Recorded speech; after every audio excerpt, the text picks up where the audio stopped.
Well, first, I want to say, even before I welcome the first-timers, I want to say good job for setting your clocks ahead and getting out in this rain. Good job, everybody. I'm very proud of you. And I would especially now like to welcome anyone who is here for the first time, or if you are so new that you don't have one of our newcomer packets. Would you just raise your hand and somebody will put the packet in it? That's all we need you to do. And then just make sure that all of you stay for the goodies after the service. We have more food than ever because we have an annual meeting after the service, and all you members, should have your voting card. And everyone else is welcome as well, because it's going to be a very exciting meeting. So now, just settling into the message of the morning.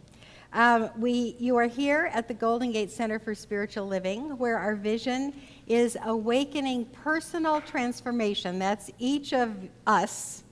And we do that, our mission is by teaching tools for positive change. And you're going to get some today, tools for positive change, so that's wonderful. We are working with a yearly vision, a year-long vision called the Global Vision, a world that works for everyone.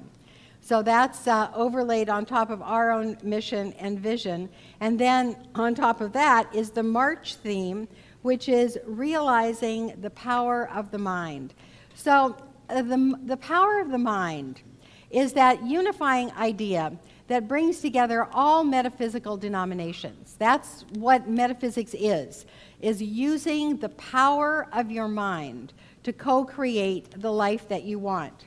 So what the teaching is, and what my experience has been, and what most of the experience of the practitioners and people that have been in this work for any length of time at all, is the absolute knowingness that our mind creates our experiences of life.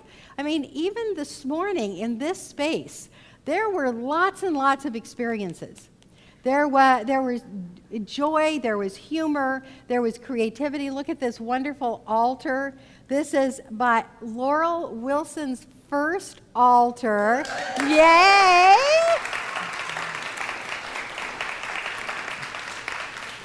And because we have the annual meeting and there's a bajillion details to go with the annual meeting, there was a little frustration.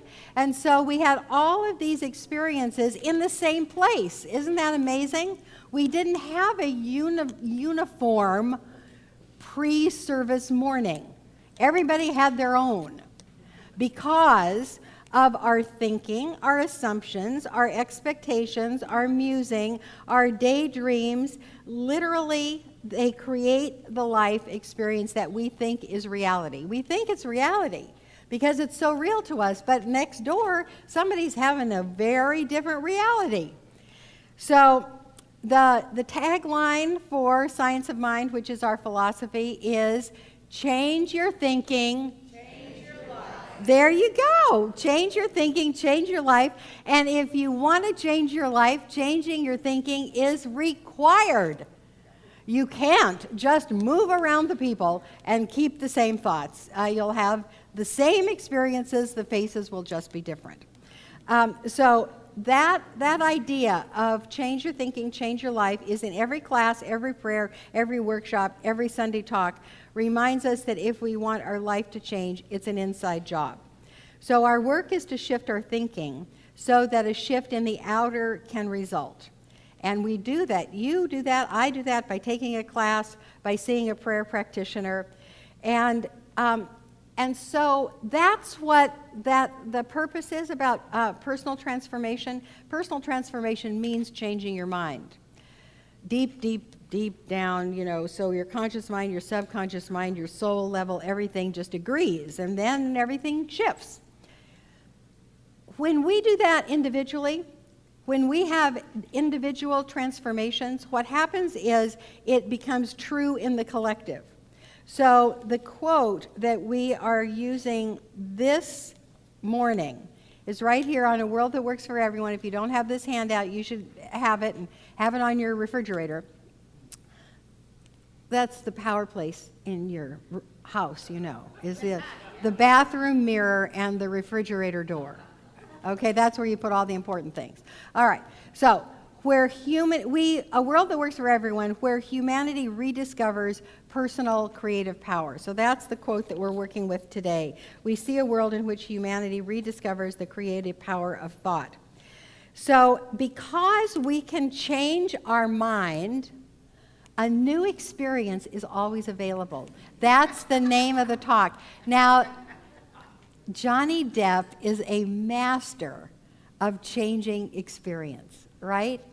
And he reminds us in all of his beautiful, beautiful roles that we play a role in our own lives and that we can change the script. We can change the script.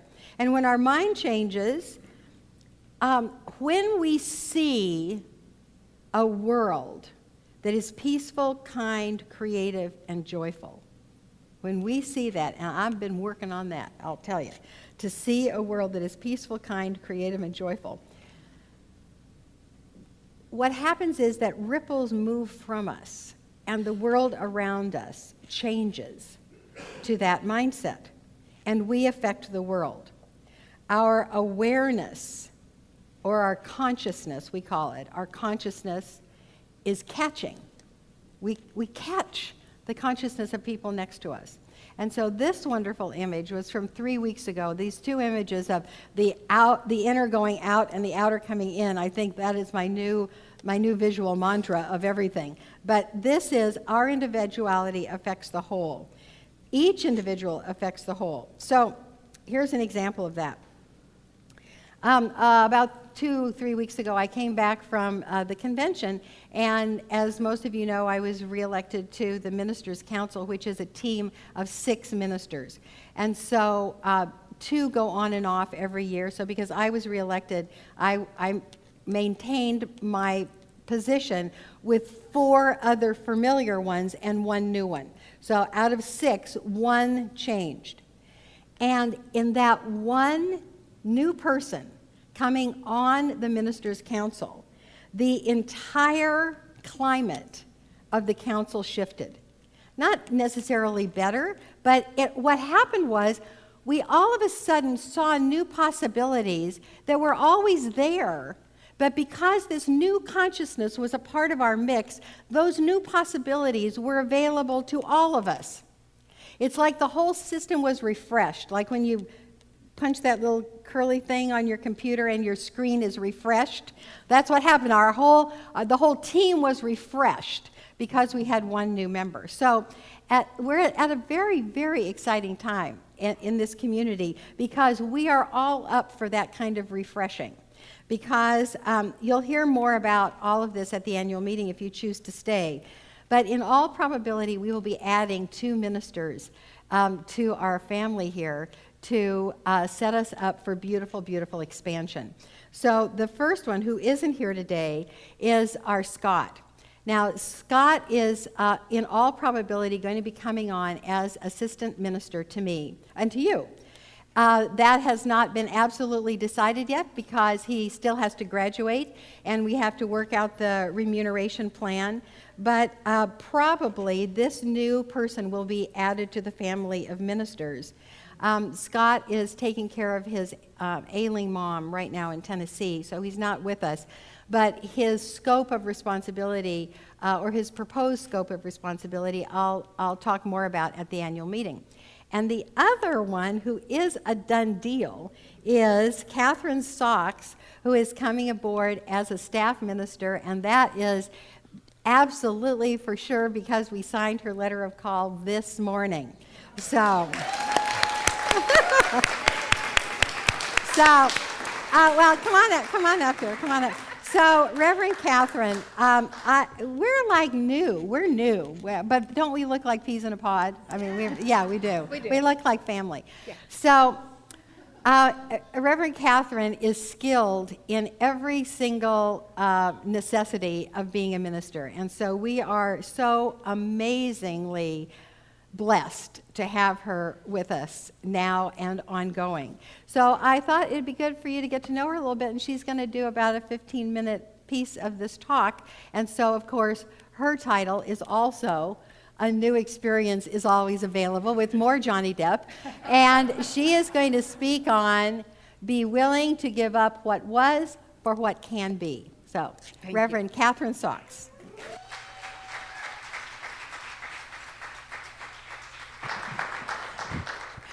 I don't look like Johnny Depp, but I think, good morning. God, I am so stoked. It is so good to be here. And how wonderful it is that Reverend Karyl gave me the opportunity to speak about this when I am right in the midst of this new experience. And when I was given the opportunity, let me check my time because I can't see that clock. Interestingly, the first thing I thought of was how often it is that the first thing that happens is how reluctant we are to give up the comfort of what is familiar for what can be. We don't want to give up what is. Humans are like that, aren't we? We're so perverse. We're like the monkeys who put their hands in the jar to get the peanut and then won't let go of the peanut and then can't get the hand out of the jar in order to enjoy, the peanut. Change is rarely welcomed and often resisted, and I wonder, why is that so? And I think it's because of perhaps the lack of imagination. And I think it has something to do with what Marianne Williamson said. And it's that thing about our greatest fear is not that we are inadequate. Our greatest fear is that we are powerful beyond measure. And when I first found religious science many years ago and realized the power of the creative mind, it was extraordinarily exhilarating. Oh my gosh, I was liberated. And then I was frightened because I had to take accountability for creating with God my life. There was no such thing as being a victim and blaming other people for what my life was turning out to be. And that was a sobering thought, as well as exhilarating. As our founder, Ernest Holmes, so often said, our incredible power of free choice and free will creates the very bonds that we can use to make our lives wonderful or to keep ourselves in those cages of limited thinking. So, the new is an invitation to create those new experiences. And the new is something that, until we can move into that idea of imagining what can be, is something that makes us perhaps reluctant to move into it and hold on to what is. I have been both the catalyst for change and the one who stands there going, no, please, no. And it has been interesting to play both of those roles, and I've learned from both. And I'm sure each of you out here has been in both of those places at some point in your lives as well. Sometimes the new comes upon us even when we're in our own familiar surroundings, and we are looking at something that we've seen 100,000 times, and it's as if the scales drop from our eyes and we see it anew, as if we have never seen it before. The French call that jamais vu, as opposed to the old déjà vu all over again. Jamais vu means never seen. It's an extraordinary experience. And I have looked at my husband, and all of a sudden, I've never seen him, and he's a man I have never seen before, and all of a sudden it's, oh my God, I love this man. Ooh. And it renews the passion and the relationship in a new way. And that's very lovely. But what happens more often is that we have to leave what is familiar and strike out into the unknown territory, that which is unexplored. And that is when our perhaps reluctance to enter that unexplored territory is what calls us to perhaps resist. And yet, look at Johnny Depp. Look at Johnny Depp. Look at what can be. We are followers of a philosophy that calls us to be more, do more, have more, think more, and not settle for what is. You wouldn't be here today if you didn't espouse that, be that, think that, walk that, want that. You're sitting here because you have taken that into your lives. So I know I'm preaching to the choir in a certain way, and yet, because we are bound to lives of infinite possibility, there's always the moreness of God. And because we share in the nature of God, we too have infinite possibility. New experiences are always available. The moreness of God is ours. The nature of God is who we are. And we are constantly invited into that.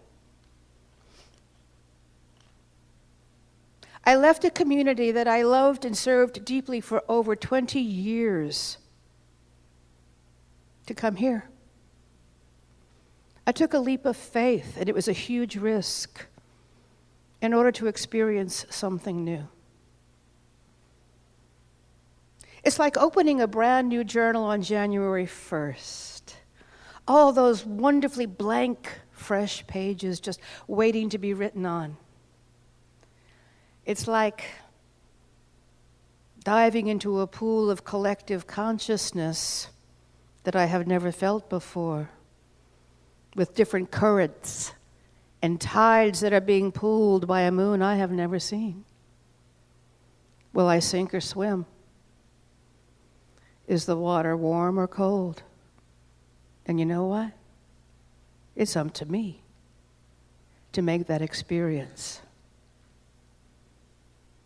It is how I think about it to choose how that experience shall be.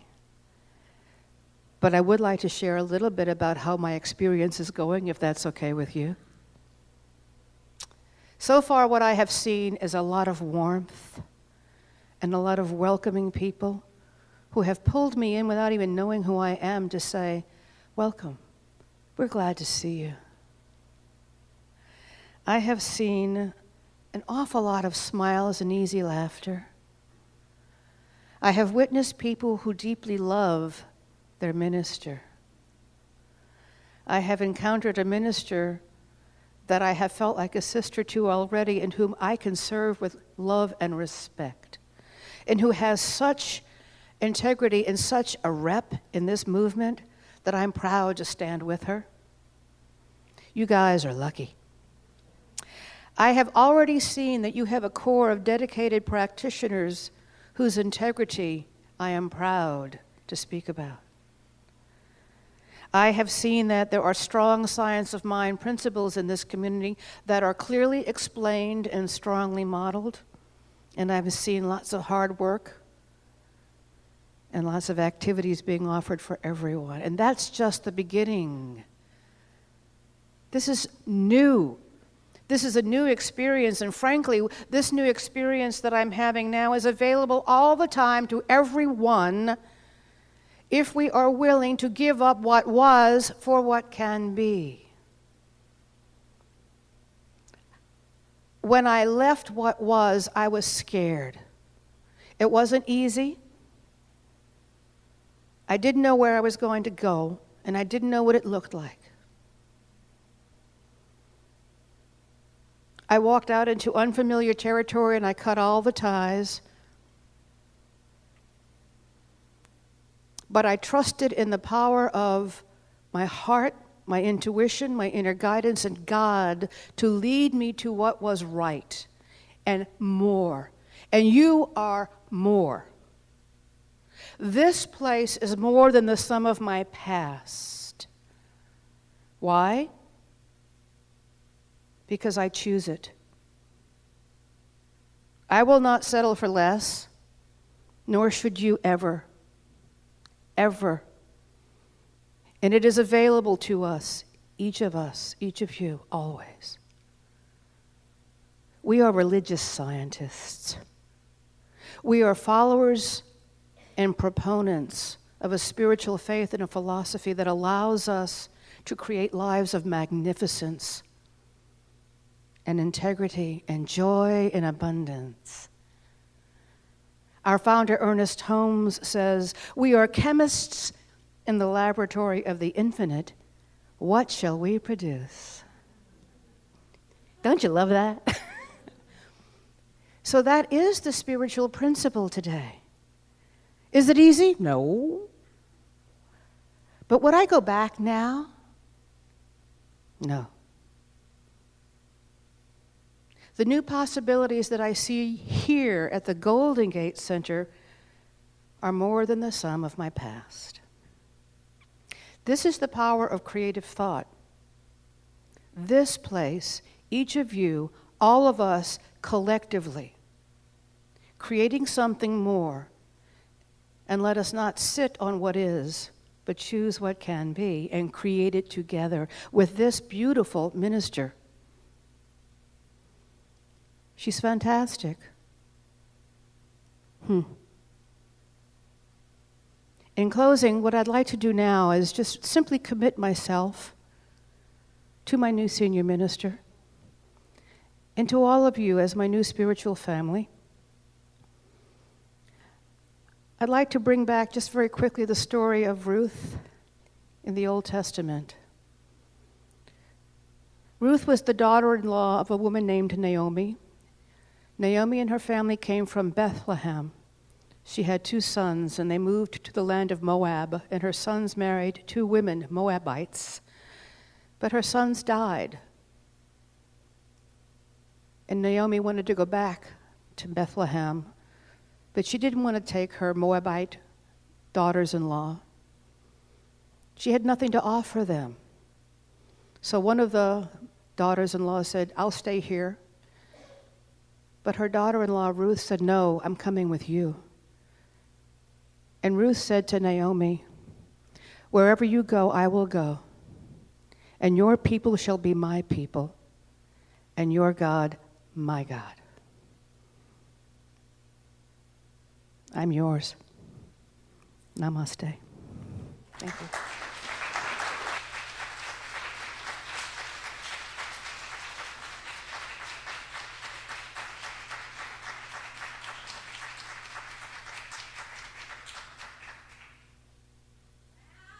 Huh? Wow, huh? Yeah, let's give her another one.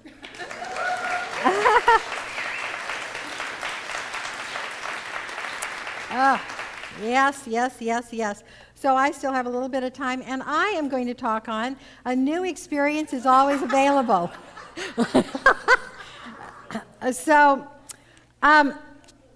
A new experience is available for you individually and me and us, because remember, what happens to the individual is available to the collective.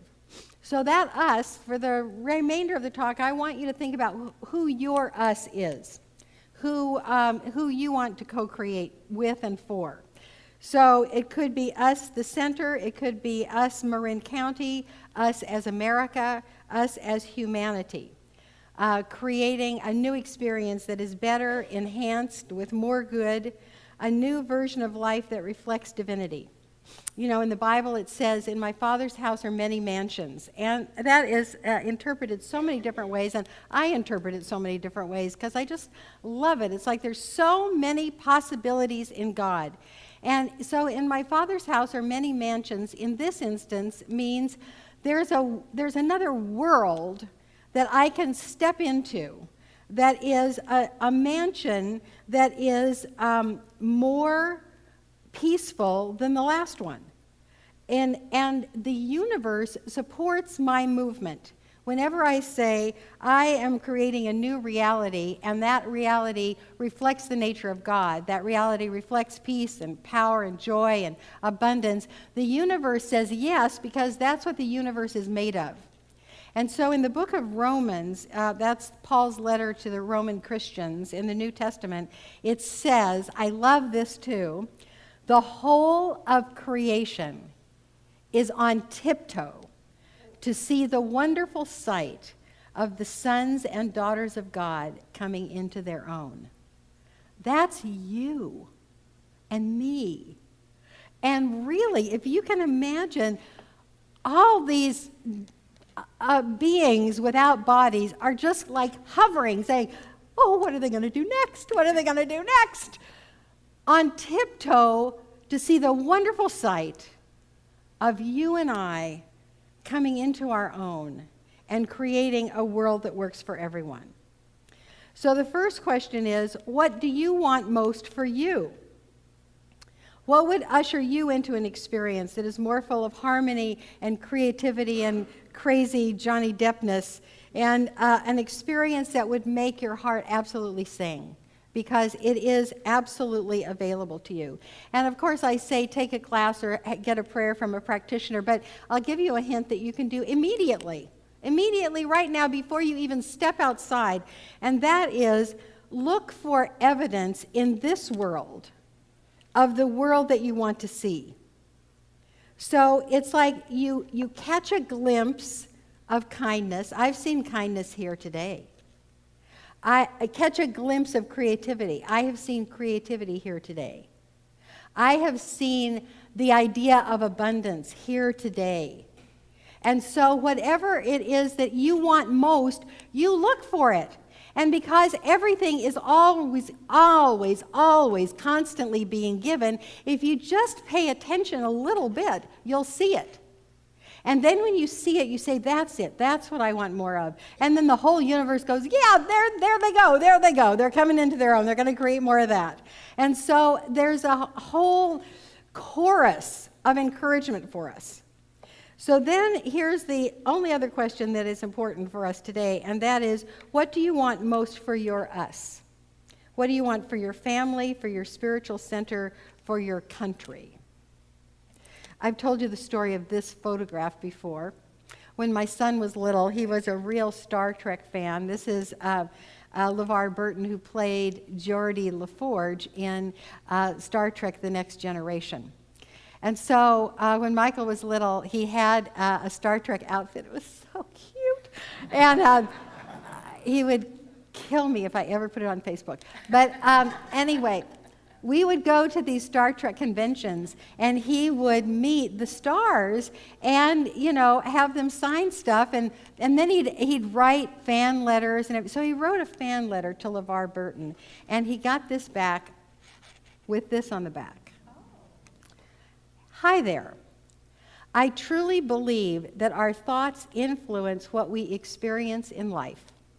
Do yourself a favor and spend at least one moment today thinking of our world as a safe, healthy, and wonderful place to be. In the light, LeVar. Wow. This guy has a ministry. Of course he does. He's done wonderful, wonderful work in the world.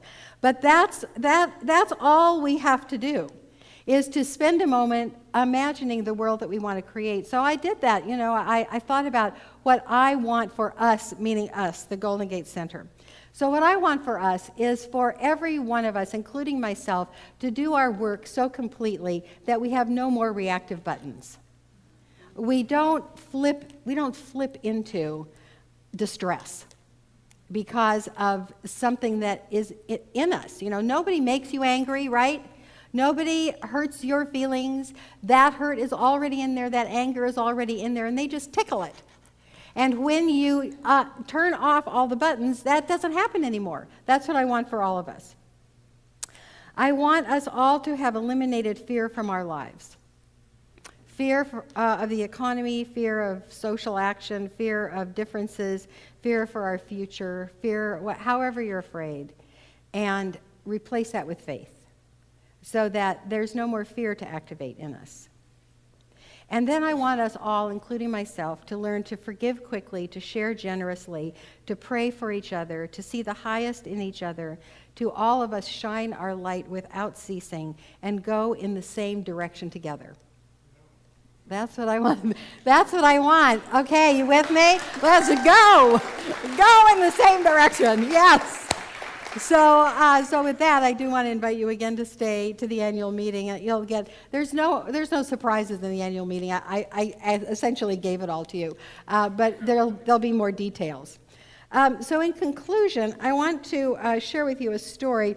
This book, here, I'll tell you a secret about me. So Bodie and I had lunch this week. That's not the secret, but I got there 5 minutes early, and there's a bookstore next to where we had lunch. I need a 12-step group for bookstores. I was like, I have a few too many, not way too many, but maybe just a few more would be good. So I went and I bought this book, and it's called Stone Soup for the World. And it's worth it already. So this is a story called The Power of an Idea.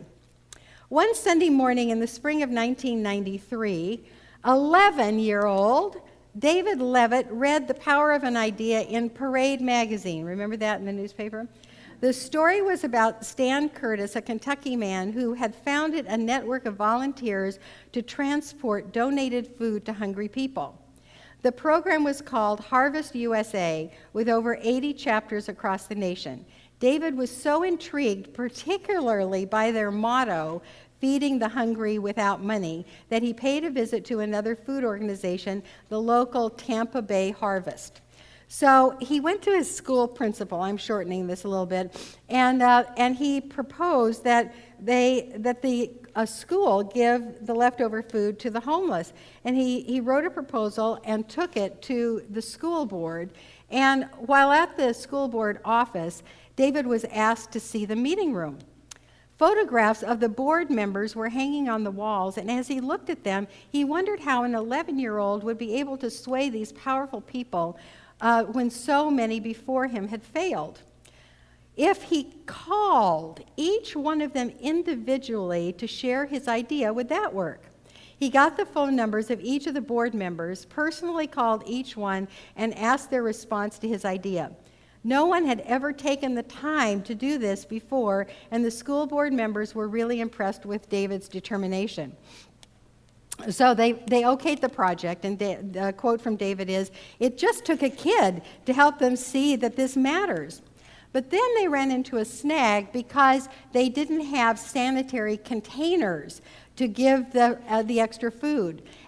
That did not stop young David. He went to the public supermarket in Florida and got a contribution, and then he got a big contribution from Gladlock bags. And so they started giving extra food away. At first, 10 schools donated their leftover lunches to soup kitchens and local shelters. Today, 105 schools in the Pinellas County send their leftover lunches to the Volunteer Transportation Network, over 234,000 pounds of food in 2 years. Now 15-year-old David wonders, can you imagine how much food there would be for the homeless if every food server throughout the United States participated in food donation programs?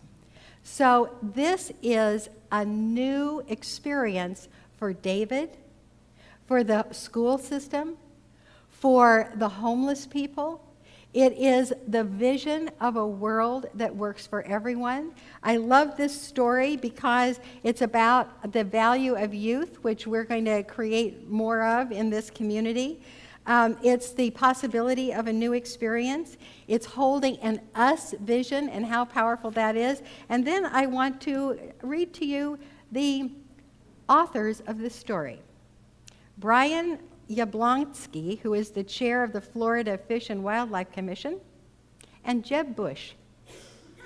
And I thought, this is a really good story to tell this group because, probably we haven't had happy stories about Jeb Bush, a lot of us. And so here we go, a servant of the people. This is a story of a world that works for everyone.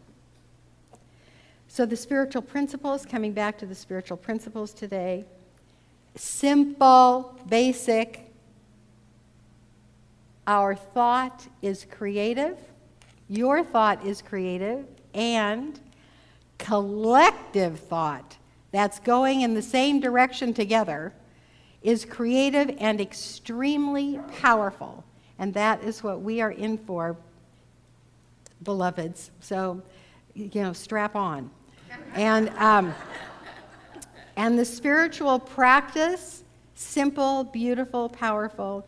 Imagine the world you long for, and then Be the change you want to see. Well, you saw that. So there it was. This is now the prayer slide. So let's go to prayer.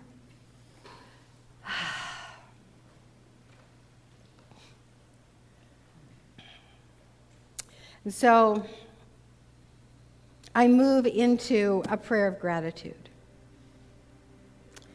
A prayer of gratitude for this precious, precious community. All of the love and all of the connections. Exemplifying the nature of God itself.